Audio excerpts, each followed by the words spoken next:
Assalamualaikum warahmatullahi wabarakatuh. Halo Sobat Omnas, selamat datang kembali di channel YouTube Catatan Omnas. Pada video kali ini kita akan membahas materi perkuliahan Sistem Operasi pertemuan 1.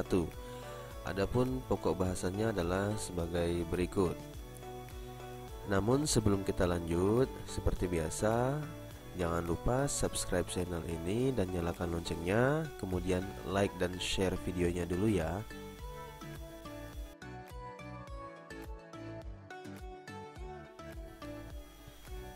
Baik, kita masuk ke pokok bahasan yang pertama, yaitu definisi sistem operasi. Nah, apa sih sistem operasi ini? Sistem operasi adalah sebuah program atau software yang bertindak sebagai perantara antara pengguna dengan komputer, yaitu perangkat-perangkat keras, agar nantinya perangkat-perangkat keras ini dapat menjalankan fungsi-fungsinya dengan benar, ya. Nah, tanpa sistem operasi, maka perangkat-perangkat keras pada komputer dan gadget-gadget kita itu tidak akan dapat menjalankan fungsi-fungsinya, ya. Adapun contoh-contoh dari sistem operasi yang sering kita gunakan di kehidupan sehari-hari adalah Windows, ya, Linux dan Mac pada komputer dan laptop, ya. Kemudian ada Android dan iOS pada smartphone yang kita gunakan di kehidupan kita sehari-hari.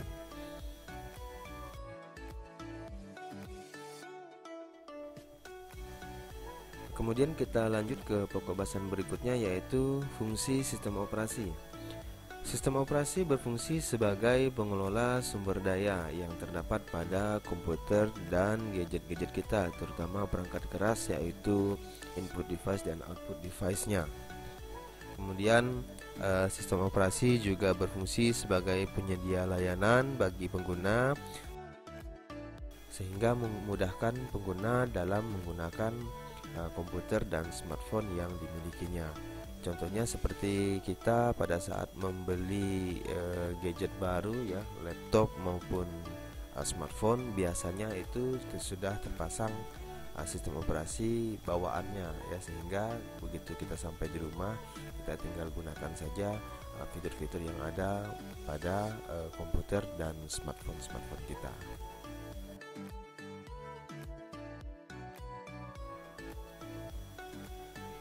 Kemudian kita lanjut ke pokok bahasan berikutnya, yaitu tujuan sistem operasi.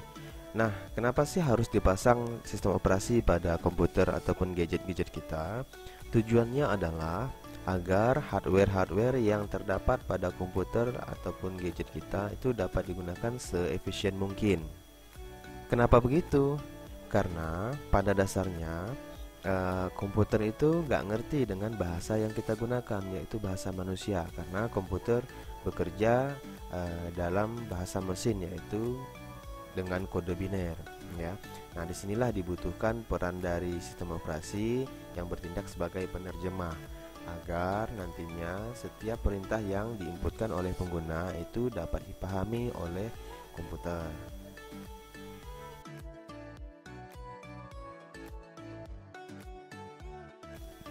Baik, kita lanjut lagi ke bahasan berikutnya, yaitu tugas utama sistem operasi. Tugas utama dari sistem operasi adalah untuk mengelola sumber daya yang terdapat pada komputer dan gadget-gadget kita, baik itu hardware maupun software, ya. Kemudian tugas berikutnya adalah sebagai penyedia layanan, seperti yang sudah kita sebutkan tadi, ya.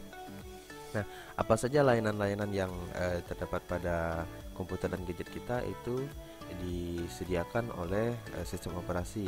Berikut beberapa contohnya, ya. Yang pertama itu adalah pembuatan dan eksekusi program. Jadi para programmer, ya, software engineer membuat program dan mengeksekusi programnya di komputer itu salah satu peran dari sistem operasi. Karena kalau nggak ada sistem operasi pasti tidak bisa menginstal aplikasi untuk membuat programnya, kan. Kemudian memberikan akses kepada perangkat masukan dan keluaran, ya, input device, output device. Nah, ini perangkat-perangkat ini kalau tidak ada sistem operasi, ya sama dengan barang mati, ya, nggak bisa digunakan. Kemudian memberikan akses kepada berkas-berkas dan sistem, ya. Nah, di mana biasanya kita pastilah memiliki berkas-berkas atau file-file data-data yang kita simpan di dalam komputer maupun gadget kita, ya.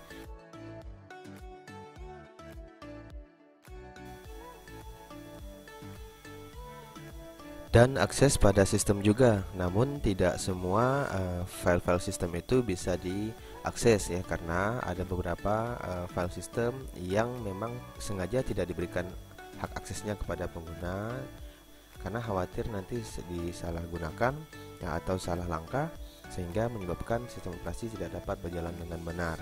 Ya, biasanya kalau di Windows itu namanya administrator ya, kemudian kalau di Linux, Android itu namanya root ya, biasanya seperti itulah.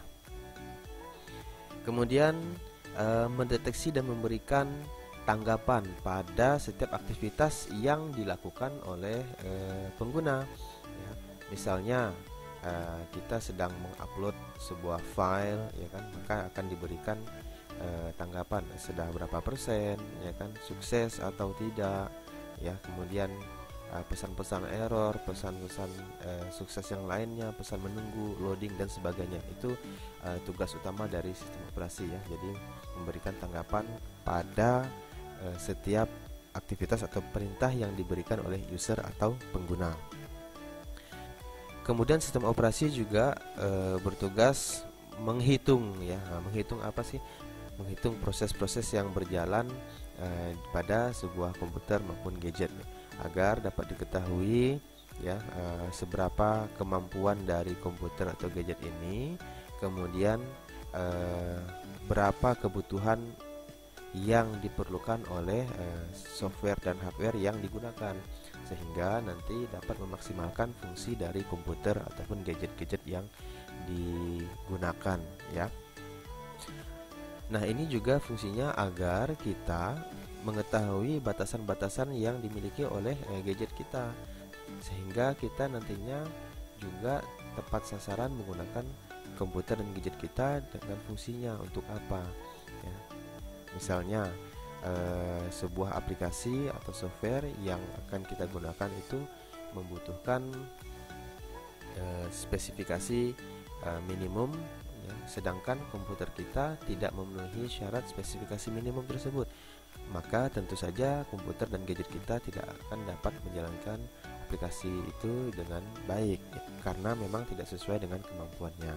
Nah, itu fungsi dari accounting dari sebuah sistem operasi ya, untuk menghitung kapasitas kemampuan dan proses-proses yang dapat dilakukan oleh sebuah komputer ataupun gadget.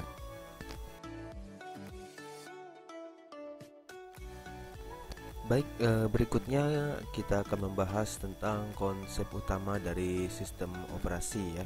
Jadi konsep ini adalah istilah-istilah yang digunakan dalam sistem operasi ya, agar nanti ketika disebutkan atau dibahas kita memahami apa maksud dari kalimat atau istilah-istilah ini ya. Yang pertama ada namanya proses ya. Nah, proses ini adalah pada dasarnya program atau software yang sedang dieksekusi ya, jadi aktivitas yang sedang berjalan. Jadi kalau disebut proses, sedang proses artinya sedang dieksekusi di komputer ya. Tentu saja hal ini difasilitasi oleh sistem operasi tadi ya. Kemudian yang berikutnya itu ada yang namanya file. File ini adalah sekumpulan data ya, data-data yang berkumpul saling berkaitan, sudah didefinisikan sehingga nanti dia menjadi suatu informasi bagi pengguna ya. Jadi seperti itu.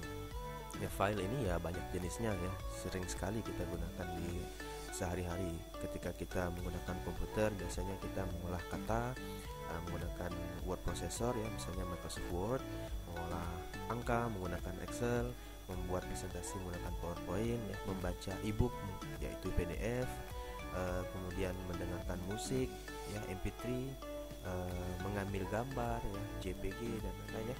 Nah, seperti itulah file-file yang terdapat pada sistem operasi. Kemudian yang ketiga ada yang namanya system call. System call ini adalah instruksi-instruksi tambahan sebenarnya ya, yang disediakan oleh sistem operasi yang menjadi penghubung antara pengguna dengan program yang dipakai. Nah, seperti misalnya tadi kita menggunakan Microsoft Office Word, tentu kita harus menggunakan yang namanya keyboard, ya kan, kemudian menggunakan mouse. Nah, jadi sistem operasi menyediakan instruksi-instruksi yang dapat kita gunakan agar kita bisa memaksimalkan fungsi dari program yang digunakan nanti, ya, atau software-software yang kita pakai, ya. Kemudian yang keempat ada yang namanya sistem program. Nah, program ini adalah aplikasi-aplikasi atau software yang disediakan oleh sistem operasi, ya, baik itu bawaan dari sistem operasinya maupun yang kita tambahkan sendiri, ya, yang kita install sendiri di sistem operasi tersebut, ya, agar mempermudah proses pelaksanaan pekerjaan yang kita lakukan menggunakan komputer atau memperlancar kegiatan-kegiatan kita yang kita lakukan melalui smartphone. Nah, seperti itulah, ya, konsep-konsep utama di dalam suatu sistem operasi.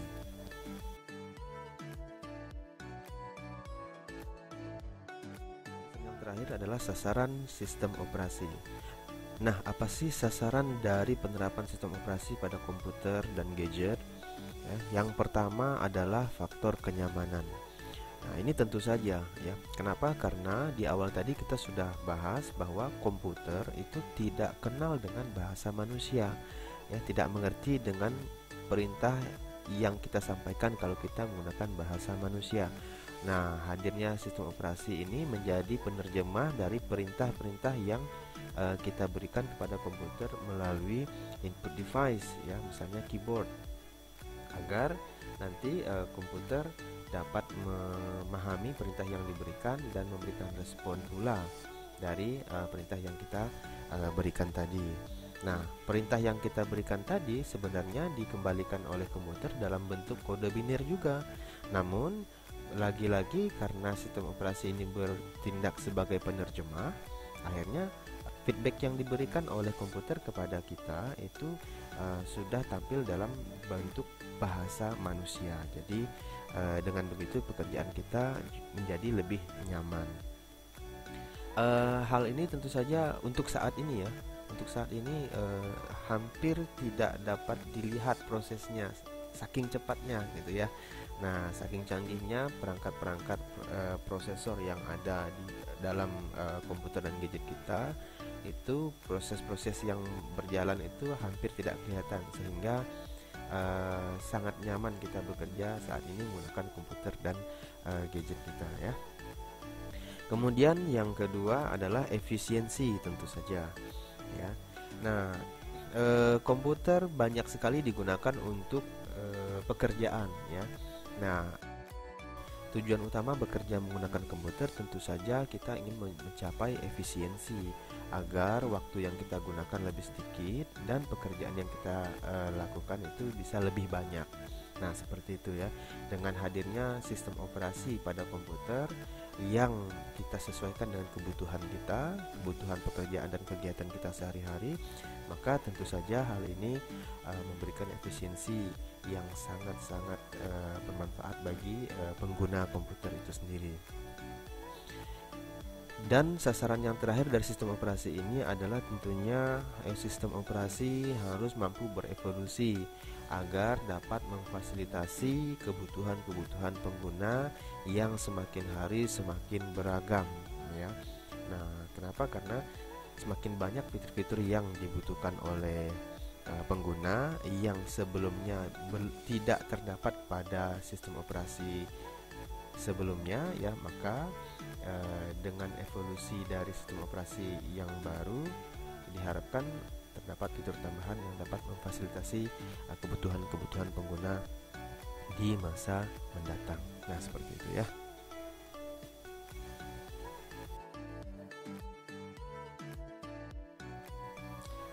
Kemudian sedikit tambahan mengenai sejarah perkembangan sistem operasi, ya. Menurut beberapa literatur ada 4 generasi perkembangan dari sistem operasi. Kali ini kita akan bahas satu persatu sebagai akhir dari bagian materi perkuliahan sistem operasi pertemuan 1 ini. Yang pertama yaitu komputer generasi 1 ya. Sistem operasi yang dikembangkan pada tahun antara 1945 sampai 1955. Pada saat itu komputer masih menggunakan teknologi vacuum tubes ya, atau tabung hampa. Jadi di dalamnya tidak ada udara ya. Nah, ini salah satu komponen elektronik yang sudah jadul sekali ya. Sekarang mungkin sudah sangat jarang digunakan. Nah, pada komputer generasi ini ya, sistem yang digunakan itu hanya untuk menggantikan mesin-mesin mekanis ya. Jadi zaman dulu orang masih menggunakan mesin tik dan lain-lain ya, mesin hitung yang biasa, yang manual. Nah, sekarang sudah bisa dilakukan secara elektronik dengan menggunakan komputer dan sistem operasi generasi 1 di tahun 1945 sampai 1955 ini. Kemudian di generasi yang kedua, sistem operasi dan komputer sudah menggunakan komponen elektronik transistor ya. Nah, transistor tapi juga masih sangat sederhana ya, dimana masih menggunakan sistem batch, yaitu perintah-perintah yang dikumpulkan terlebih dahulu ya. Di gambar ini kita bisa lihat ilustrasinya ya, dimana di gambar A itu ada seorang programmer membawa kartu ke perangkat card reader di meja 1401 ya. Nah, dimana di meja 1401 itu nanti akan ada readernya ya, yang membaca batch job pada tape yang di inputkan, karena zaman dulu masih menggunakan pita ya. Kemudian di gambar C ya, operator membawa input tape yang tadi dilakukan oleh programmer ya. Nah, kemudian mesin dengan kode 7094 itu melakukan perhitungan dari inputan card reader yang tadi sudah ditranslasi ke tape atau pita yang dibawa oleh operator tadi ya. Kemudian setelah selesai melakukan perhitungan, maka operator membawa tape hasil hitungan tadi ke meja perangkat 1401. Kemudian baru perangkat 1401 itu mencetaknya ke printer. Nah, seperti itu. Jadi pada komputer generasi 2 ini masih campur tangan manusia ya, dengan mesin-mesin komputer pada saat itu. Kemudian di generasi ketiga ya, antara tahun 1965 sampai 1980. Nah, ini sudah menggunakan IC dan multiprogramming ya, sehingga bentuk komputer sudah mulai mengecil, sudah dikenal dengan desktop komputer pada saat itu. Nah, ini contoh komputer generasi pertama ya, kalau tidak salah ini keluaran Apple. Nah, di sini sudah multiprogramming ya, jadi sudah terdapat beberapa fungsi-fungsi yang mulai beragam di komputer ini, walaupun tampilannya masih monokrom ya, hanya satu warna saja. Nah, seperti itu ya. Nah, fungsi-fungsi yang terdapat pada sistem operasi dan komputer ini adalah pertama multiprogramming ya. Jadi sudah terdapat memori di dalamnya. Kalau sekarang kita kenal dengan RAM ya, itu sudah terbagi di beberapa bagian, sehingga setiap bagiannya bisa melakukan satu pekerjaan yang berbeda. Artinya kalau memori ini dibagi ke beberapa bagian, berarti bisa melakukan beberapa pekerjaan yang berbeda ya. Kemudian yang kedua ada namanya spooling ya. Spooling ini membuat beberapa perangkat itu bisa diakses secara simultan. Nah, jadi sudah mulai bisa pada saat ini ya. Di beberapa perangkat bisa diakses secara simultan, yaitu dengan tersedianya partisi memori tadi ya. Nah, jadi fungsinya tadi adalah untuk membagi fungsi-fungsi dari perangkat-perangkat yang ada ya. Kemudian ada pula yang namanya time sharing. Nah, pada fitur ini setiap pemakai itu mempunyai satu terminal online ya, perangkat yang online yang terhubung dengan pemroses hanya memberi layanan pada satu pemakai yang aktif saja. Artinya harus bergantian. Nah, seperti itu. Kemudian perkembangan sistem operasi generasi keempat, yaitu di antara tahun 1980 sampai tahun 2001 sudah dikenal yang namanya personal komputer ya. Jadi di generasi ini sistem operasi sudah mampu bekerja dalam jaringan ya. Jadi sudah mulai konsep jaringan pada saat ini ya. Nah, bentuknya awal-awal ya seperti komputer generasi ketiga, yaitu seperti komputer desktop ya. Nah, namun seiring perkembangan hingga saat ini sudah memiliki bentuk yang beragam ya. Nah, sudah canggih-canggih, bahkan bentuknya sudah sangat tipis dan kecil-kecil sekali ya, sesuai dengan kebutuhan saat ini yang sifatnya serba mobile.